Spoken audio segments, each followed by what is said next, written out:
Venezuela po përjeton ditët më të vështira në drejtimin e presidentit Maduro, aq sa vendi është në një krizë të thellë politike dhe civile. Analistët ndërkombëtar shohin atje një Siri të re.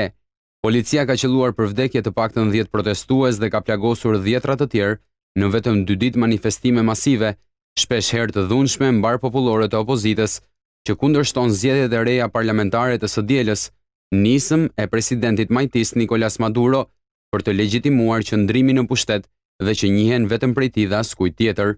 Për të parën herë ka edhe një bilanc zyrtar viktimash për 4 muaj protesta mbar popullore kundër Maduros. Prokuroria e përgjithshme Luisa Ortega Diaz tha se deri më sot përllogaritet 121 të vrarë e 2000 të plagosur. Policia është përgjegjëse për 25% të vrasjeve, ndërsa në 40% të rasteve të tjera janë grupet e civilëve të armatosur. Por gjatë konferencës për shtyp ku foli për shifra zyrtare, Ortega, që deri pak kohë më parë ishte një prej mbështetësve të zjarrta të Maduros, shpalli një kthes 360 gradëshe në qëndrimet e saj. Ajo akuzoi presidentin për krime lufte, për urdhërat e tij për vrasjen e manifestuesve opozitar. Sipas saj, Maduro është shndërruar në një diktator të vërtet dhe po shtyp protestat me dorë të fortë.